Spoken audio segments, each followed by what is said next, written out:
तो चलिए बच्चों, there are some other sentences, कुछ और सेंटेंसेस हैं जिन्हें हम नोटिस करेंगे। The first one is he said to me do you know Mohan. Interrogative sentence again. अब क्या करेंगे इसको, ही सेड टू मी मतलब ही आस्क्ड मी, डू मतलब हेल्पिंग वर्ब, तो हमें यहाँ पे इफ़ का यूज़ करना है।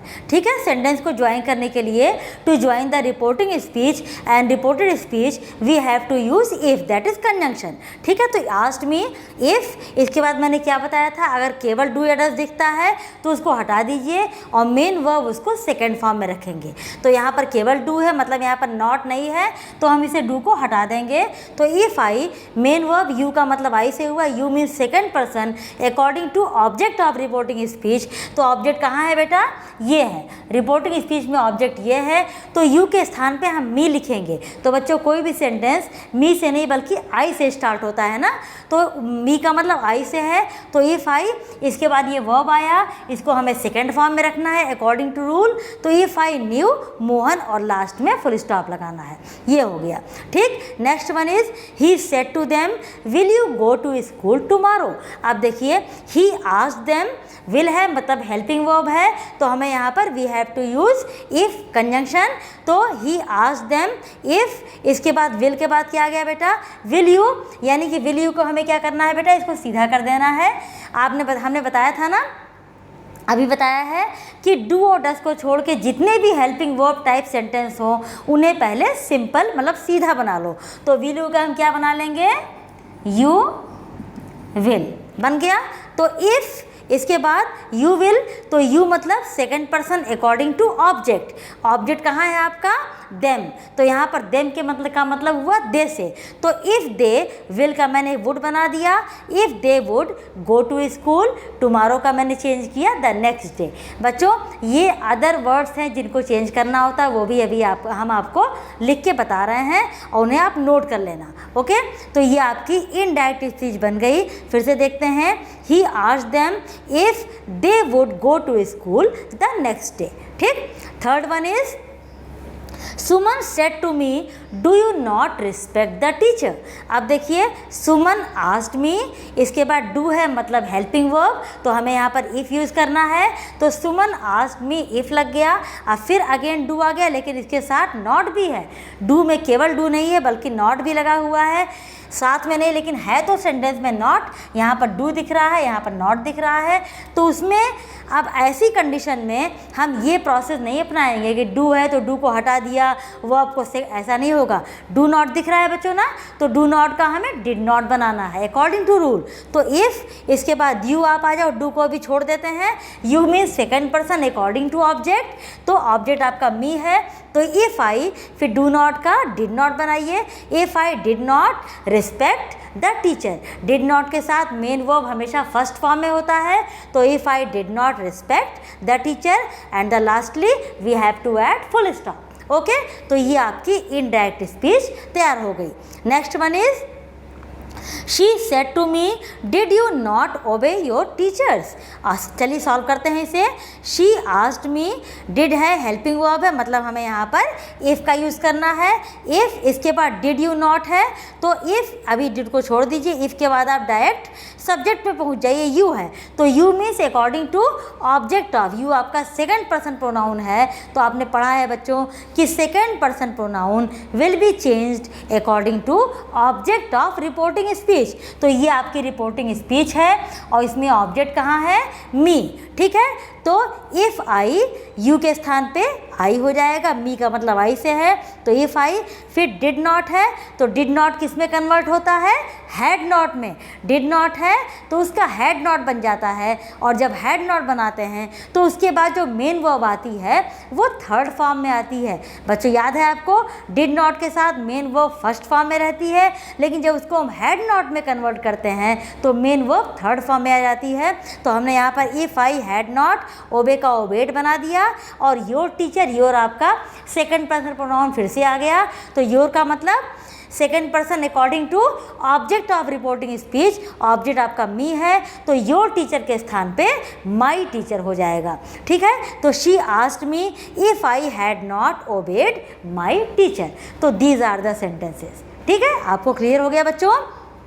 तो चलिए आप देखते हैं कि which are the other words, जो मैंने अभी बताया कि कुछ अदर वर्ड्स भी होते हैं उनको भी चेंज करते हैं, जैसे टुमारो है, यस्टरडे है, नाउ है, इट है, इन सब की भी चेंजिंग होती है। पहले आप उसको नोट कर लीजिए, हम उसे अभी ब्लैक बोर्ड पे लिखते हैं।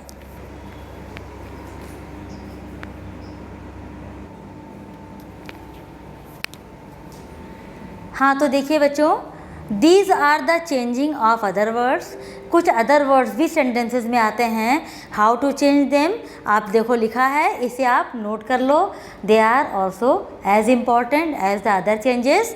तो जैसे दिस है, अगर सेंटेंस में दिस दिखाई पड़े तो हम जब सेंटेंस को इन डैट में चेंज करेंगे तो दिस का दैट हो जाएगा, दीज का दोज हो जाएगा, नाउ है तो नाउ का देन लिख देंगे, हियर है तो देयर हो जाएगा, एगो का बिफोर हो जाएगा, टुडे का दैट डे, टुमारो का द नेक्स्ट डे, और अगर द नेक्स्ट डे लिखा है तो उसका द फॉलोइंग डे हो जाएगा, यस्टरडे का द प्रीवियस डे, जस्ट का देन, लास्ट का the previous night, last night का the previous night, tonight का दैट नाइट, कम का गो, हेदर का दिदर, हैंस का देंस। तो दीज आर ऑल्सो इम्पॉर्टेंट। लेकिन बच्चों इसका रिवर्स मत करना, अगर दैट लिखा है तो दैट का दैट ही रहेगा, दैट का दिस मत बना देना।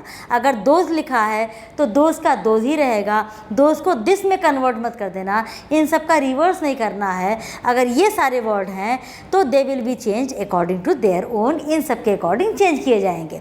ओके, ठीक है। तो आप देखिए दो और एग्जाम्पल आपके सामने हैं इंट्रोगेटिव सेंटेंस के। बच्चों कभी कभी क्या होता है कि हमारे रिपोर्टेड स्पीच में कई पर्सन्स के प्रोनाउंस आ जाते हैं। फर्स्ट पर्सन प्रोनाउन भी होता है, सेकंड पर्सन भी प्रोनाउन होता है। तो उस समय हम आपको बार बार कह रहे हैं कि be careful, be alert in changes of pronoun. Pronoun की चेंजिंग में हमेशा सावधान रहो। कभी कभी कई पर्सन्स के प्रोनाउन आ जाते हैं। कभी कभी ऐसा भी होता है कि रिपोर्टेड स्पीच में आपके एक साथ फर्स्ट पर्सन प्रोनाउन भी दिख रहे हैं, सेकंड पर्सन भी दिख रहा है और थर्ड पर्सन भी दिख रहा है। तो उस समय सेंटेंस को हिंदी में कन्वर्ट मत करना। According to rule you have to change, जो आपका रूल कहता है उसके अकॉर्डिंग चलो। फर्स्ट पर्सन है तो that will be changed according to subject of reporting speech. Second person है तो that will be changed according to object of reporting speech. और अगर थर्ड पर्सन है तो इट इज़ एज, जैसे है ये वैसे लिख दिया जाएगा। तो एक एग्जाम्पल से क्लियर कर लिया जाए। देखो, she said to me are you going with my friend. अब देखिए आपका ये सेंटेंस इंट्रोगेटिव फॉर्म में हेल्पिंग वर्ब टाइप सेंटेंस है। तो पहले हमें रिपोर्टिंग स्पीच को सॉल्व करना है। शी आस्क्ड मी, मैंने यहाँ से टू हटा दिया, शी आस्क्ड मी, मैंने इफ लगाया। इसके बाद are you going with my friend, are you helping verb type, इसको हम सीधा कर लेंगे, यू आर हो जाएगा। तो यू आर मतलब यू के लिए सेकेंड पर्सन प्रोनाउन है आपका यू, तो that will be according to object of reporting speech. You मतलब मी से है, तो इफ आई, आर है तो आर का वॉज हो जाएगा, इज एम आर आपका वॉज वर्ब में कन्वर्ट होता है।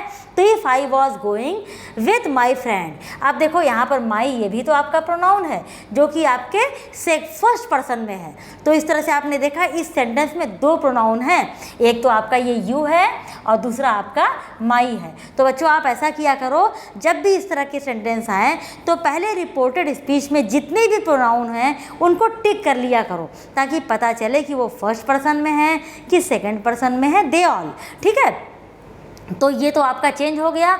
अब नेक्स्ट प्रोनाउन आपका ये आता है माई, जो कि फर्स्ट पर्सन में है। तो ये कैसे चेंज होगा? According to subject of reporting speech, मतलब माई का मतलब शी से है। तो आर यू गोइंग, तो she asked me if I was going with, तो माई के स्थान पे, माई फ्रेंड के स्थान पे शी है तो हर फ्रेंड, तो विद हर फ्रेंड। तो माई को मैंने हर में कन्वर्ट किया और यू को मैंने आई में कन्वर्ट किया। तो देखा बच्चों आपने, इनसे इस सेंटेंस में two types of pronouns you C.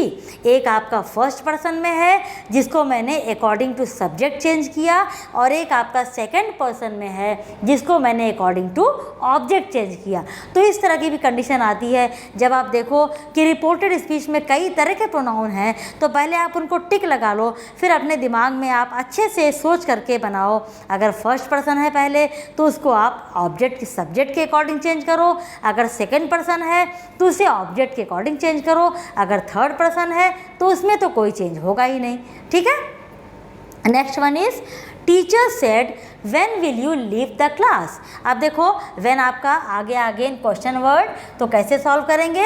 Teacher asked, no conjunction क्योंकि आपका क्वेश्चन वर्ड है। बच्चों याद रखो क्वेश्चन वर्ड टाइप सेंटेंसेज में कंजंक्शन का यूज़ नहीं होता है रिपोर्टिंग स्पीच और रिपोर्टेड स्पीच को ज्वाइन करने के लिए। जैसे मैंने यहाँ पर इफ़ लगाया, यहाँ पर कुछ नहीं लगेगा।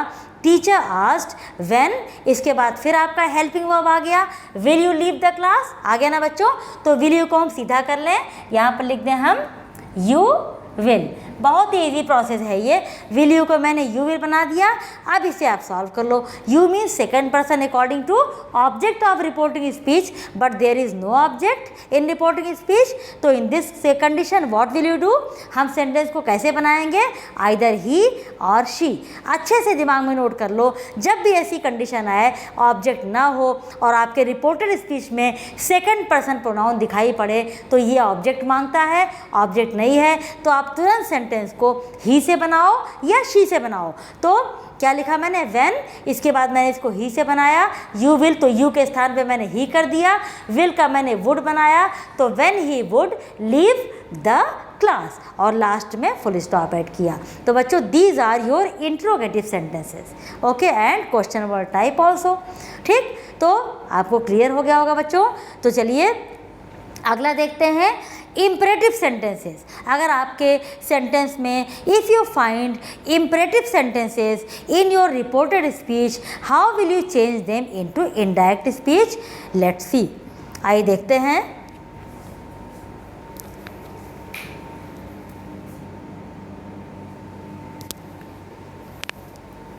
हाँ, तो चलिए बच्चों हम क्या बता रहे थे?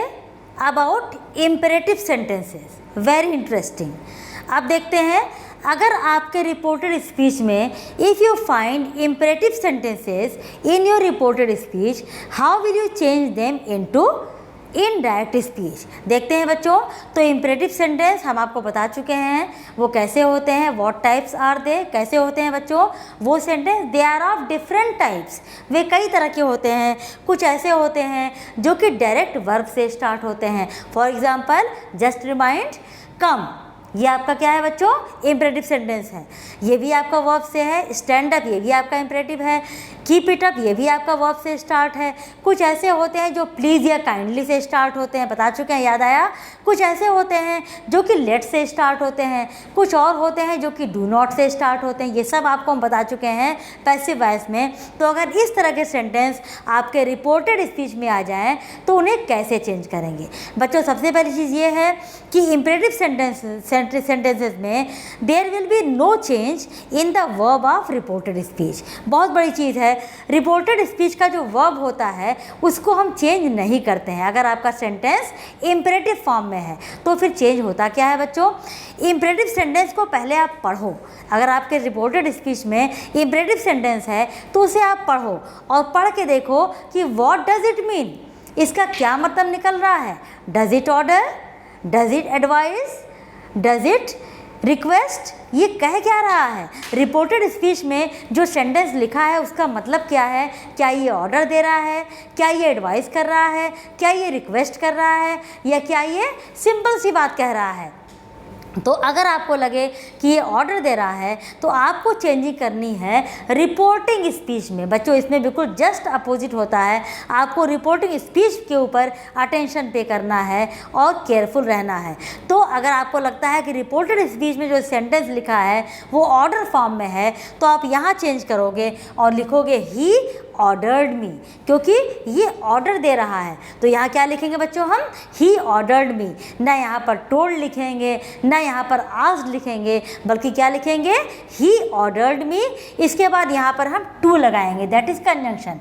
तो टू का यूज़ यहाँ पर होगा to join reporting speech and reported speech. तो हमने यहाँ पर टू लगाया। इसके बाद जो बचता है उसे हम सेम ऐसे ही लिख देंगे। तो he ordered me to stand up. बच्चों can you tell me why I don't change the verb? कोई बता सकता है क्यों नहीं चेंज किया मैंने? याद करो बच्चों, हमने आपको इन्फिनेटिव पढ़ाया था ना। और इन्फिनेटिव में क्या बताया था? When we add to. Just remember, when we add to with the first form of finite verb, it works as an infinitive. ठीक है, तो जब हम वर्ब की फर्स्ट फॉर्म के पहले टू लगा देते हैं तो अब ये क्या बन गया आपका, ये आपका बन गया इन्फिनेटिव। ये तो एक अलग चीज़ है, ये हम आपको बता रहे हैं। जब भी वर्ब के फर्स्ट फॉर्म के पहले टू लग गया तो वो इन्फिनेटिव बन गया और उस समय ये वर्ब जो है ये आपका बिल्कुल बाउंड हो गया, रिस्ट्रिक्टेड हो गया। अब इसको हम कुछ भी नहीं चेंज कर पाएंगे, किसी भी फॉर्म में हमको चेंज नहीं करना है क्योंकि अब ये इन्फिनेटिव बन गया। तो this is the reason why we don't change the verb of reported speech in imperative sentences. क्योंकि बच्चों इम्परेटिव सेंटेंसेज में हम टू कंजंक्शन यूज़ करते हैं और आपको पता है कि इम्परेटिव्स जो हैं वो सारे वर्ब से स्टार्ट होते हैं। तो जब वर्ब के पहले मैंने टू लगा दिया तो वो वर्ब आपका इन्फिनेटिव बन गया। तो that is why we don't change the verb in reported speech. This is the reason. Okay, तो बच्चों आज के लिए इतना काफ़ी, बाकी हम कल देखेंगे। और जो मैंने आज पढ़ाया आपको about interrogative sentences, helping verb type and question verb type, उसको आप एक बार न्यू स्टाइल से ज़रूर पढ़ना, तभी आपको पक्का हो पाएगा। केवल लेक्चर सुनने से कोई फ़ायदा नहीं है। जब तक आप खुद से नहीं पढ़ोगे, जब तक आप खुद से अपना अटेंशन पे नहीं करोगे बुक के ऊपर, तब तक आप कुछ नहीं सीख पाओगे। तो बुक से एक बार ज़रूर रिवाइज़ करना, फ्रॉम न्यू स्टाइल, उसी से पढ़ना। ओके, तो this is all for today. Thank you.